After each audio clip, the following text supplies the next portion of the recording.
क्या सीयूटी 2026 का paper offline होने वाला है? मैंने ऐसा क्यों कहा? क्योंकि यहां पे एनटीए को भैया सिफारिश मिली है। किसकी तरफ से? जो पार्लियामेंट्री पैनल है उनकी तरफ से। आप सभी को पता होगा कि यार यहां पे एनटीए सीयूटी और इसके अलावा और भी बहुत सारे एग्जाम्स को कंडक्ट कराती है। अब इन्होंने क्या किया, जो सीयूटी है उसको लेके इन्होंने पूरा ड्राफ्ट तैयार किया कि भैया क्या शेड्यूल होना चाहिए, किस तरीके से सारी चीजें होनी चाहिए, और इन्होंने इसको आगे भेजा। आगे भेजने के बाद में क्या हुआ कि यहां पे जो पार्लियामेंट्री पैनल है उनकी तरफ से एक नया ट्विस्ट सा इसके अंदर आ गया है, और उन्होंने यहां पे कुछ रिकमेंडेशंस की हैं कि यार ये अगर होगी तो स्टूडेंट्स के लिए वो बेनिफिशियल होने वाली है। जैसे क्या किया गया है यहां पे देखो कि will JEE mains and CUET shifted to pen paper after new recommendation by the parliamentary panel. देखो एक्चुअली क्या हुआ था, आपको याद होगा कि लास्ट ईयर के अंदर बहुत सारे एग्जाम्स थे जो एनटीए की तरफ से कंडक्ट कराए गए थे। कुछ एग्जाम्स के अंदर पेपर लीक का कारण हुआ, फिर एग्जाम्स को पोस्टपोन किया गया। वहां पे अगर सीयूटी की मैं बात करूं मेजरली, तो वहां पे आप सभी का रिजल्ट है वो डिले हुआ, जिसकी वजह से पूरी एडमिशन प्रोसेस है उसमें प्रॉब्लम आई।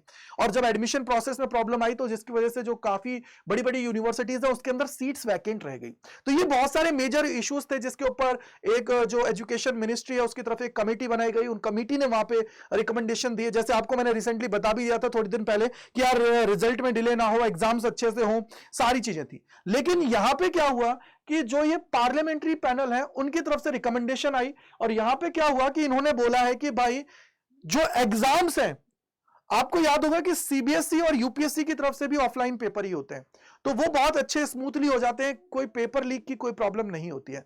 तो उसी को ध्यान में रखते हुए उन्होंने बोला कि यार अच्छा खासा रेवेन्यू जो एनटीए वो कमा रही है पिछले 6 साल के अंदर, तो उसको यहां पे यूज करें और यूज करके जो सिक्योरिटीज है उस पर ज्यादा काम करें। और उन्होंने बोला कि जो पार्लियामेंट्री पैनल है इन्होंने सीधा कहा कि यार ये जो पेपर है ना, ये अगर ऑफलाइन मोड में होते हैं तो बहुत अच्छा रहेगा बच्चों के लिए। बट इन्होंने एक और चीज बोली, इन्होंने सीबीटी मोड है उसको कैंसिल कराने की बात नहीं की है। इन्होंने बोला कि अगर आप सीबीटी मोड में भी पेपर कंडक्ट करा रहे हो तो उसके लिए आप लोगों को कहां पे कराना पड़ेगा कि सीबीटी परीक्षा केवल सरकारी नियंत्रित केंद्रों पर कराने की सिफारिश की है। मतलब ऐसे नहीं कि आप आनंद फानंद में कहीं भी दे रहे हो जहां पे बच्चों को कोई भी सुविधा नहीं मिल रही है, सिर्फ नाम का सेंटर बनाया गया है। ऐसी चीजें ना हो, स्मूथली चीजें हो, और जो सेंट्रल है, जो सेंट्रल गवर्नमेंट है, या मैं बोलूं जो मतलब आप लोगों के देखरेख के अंदर सारी चीजें हो रही हैं, ऐसे सेंटर्स पे एग्जाम हो। क्योंकि इन्होंने बोला ना कि गवर्नमेंट जो होती है ना उसके द्वारा जो नियंत्रित केंद्र है उन्हीं पर आप सभी का एग्जाम हो, ये चीज उन्होंने सिफारिश की है। तो मतलब यार यहां पे बहुत सारी चीजें चल रही हैं। आप देखते हैं कि नई चीज क्या ट्विस्ट निकल के आती है।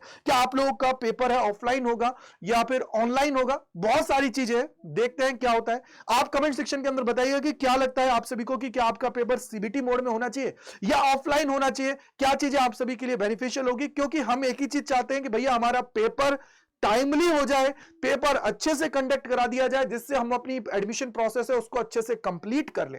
ऐसा नहीं है, बहुत सारे देखो आप देखोगे बहुत सारी न्यूज एजेंसीज हैं उनके अंदर आप सभी को ये सारी चीजें यहां पे देखने को मिल रही हैं। हर किसी ने ये कवर किया है। और अभी ये सुबह की बात है, ये देखिए पार्लियामेंट्री बोर्ड का ये यहां पे आप देखोगे, ये रहा देखो यहां पे ये सारी चीजें हैं, बहुत सारी चीजें निकल के आ रही हैं। यानी कि यहां पे ऐसा नहीं है कि सिर्फ एक है, और भी बहुत सारी देखो ये रहा रिकमेंडेशन है। इंडिया टुडे ने भी इसको कवर किया है। देखो ये रहा parliamentary panel urges the NTA to return to pen paper mode exam after 2024 exam failures. तो बहुत सारे फेलियर्स हुए थे, उसको देखते हुए इन्होंने ये सारी चीजें यहां पे की हैं। और ये पता है पैनल जो है ना लीड किसके द्वारा किया जा रहा है, आपको पता है कि राज्यसभा एक हमारे सांसद हैं उनकी बात हम लोग कर रहे हैं। तो देखो ये रहा ना, led by the Congress MP Digvijaya Singh highlight that the establishment model like the CBSE and UPSC have remained secure for the years. ठीक है, recommending the NTA study and adopt similar process. तो इन्होंने बोला है कि भैया उनकी जो प्रोसेस है उसको आप एक बार चेक करिए, अच्छे से देखिए, अच्छे से पढ़िए,